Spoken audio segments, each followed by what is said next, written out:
আসসালামু আলাইকুম। নার্গিস কুইজিনে আজকে আমি আপনাদের সামনে রমাদানের কিছু কাজ কিভাবে আপনারা সহজভাবে করে নিতে পারবেন, আজকে আমি তার কিছু কাজ বা কিছু টিপস আপনাদের সাথে শেয়ার করব।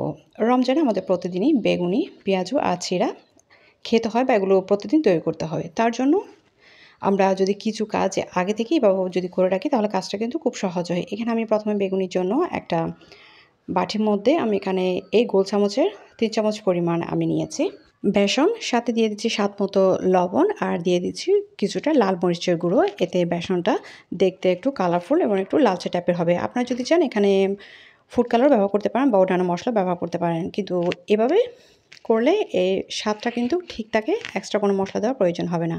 তারপর সব মিশিয়ে এখানে আমি একদম ফুটন্ত গরম তেল দিয়ে দিচ্ছি। গরম তেল দিয়ে আমি সব একসাথে খুব ভালো করে এভাবে করে নেড়েচেড়ে মিশিয়ে নিচ্ছি। দেখুন এই কনসিস্টেন্সটা এরকম হবে। তারপর অল্প অল্প করে আমি যে পানিটা দিয়েছি ওই পানিটা নর্মাল তাপমাত্রার স্বাভাবিক পানি। এখানে আমি কোনো গরম পানিও দিইনি বা কুসুম গরম বা বেশি গরম এরকম কোনো পানি দিইনি। আমরা নর্মাল যে পানিকে আমি ওই পানিটাই দিয়ে এভাবে করে এই ব্যাটারটা তৈরি করে নিয়েছি। এই ব্যাটার কনসিস্টেন্সটা এভাবে এরকম হবে।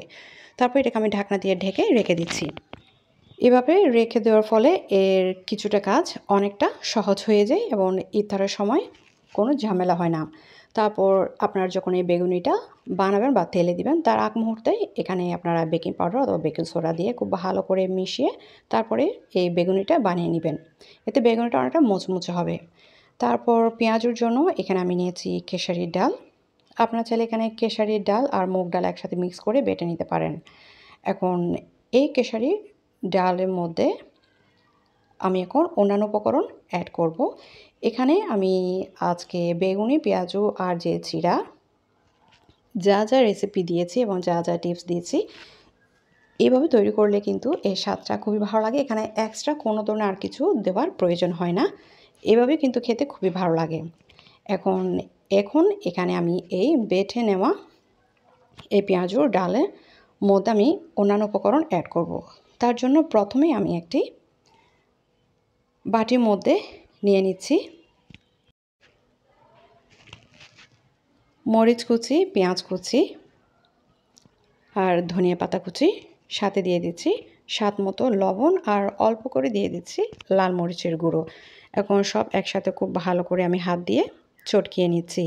সব একসাথে খুব ভালো করে চটকিয়ে নেওয়া হয়ে গেলে এখন এই মিশ্রণটা আমি বেটে নেওয়া সেই পেঁয়াজ ও ডালের মধ্যে দিয়ে একসাথে খুব ভালো করে ডালের সাথে মাখিয়ে নিব।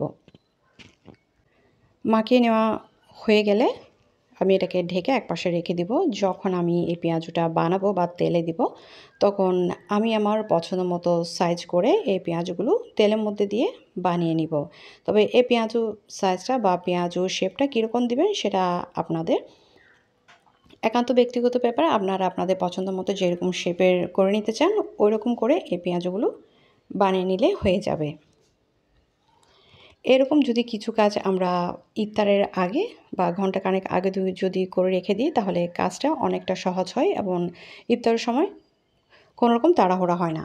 তারপর এখন করব চিড়া। চিড়ার জন্য এখানে আমি চিড়া নিয়েছি। এখন এই চিড়াগুলোকে খুব ভালো করে ধুয়ে আমি পরিষ্কার করে নিয়েছি। এখন এখানের মধ্যে কিছুটা অল্প অল্প পানি আছে। এখন এর মধ্যে আমি 5 টেবিল চামচ পরিমাণ চিনি দিয়েছি। চিনি আপনাদের স্বাদ মতো বাড়িয়ে বা কমিয়ে দিতে পারবেন। তারপর এখানে নিয়েছি 1 চিমটি করে লবণ, 1 টেবিল চামচের পরিমাণ গুঁড়া দুধ আর 1টি কলা এভাবে চটকিয়ে দিচ্ছি। সব একসাথে খুব ভালো করে চটকিয়ে নেওয়ার পরে এখানে আমি 2 টেবিল চামচের মতো করে একটু ঘন দুধ দিয়ে দিচ্ছি।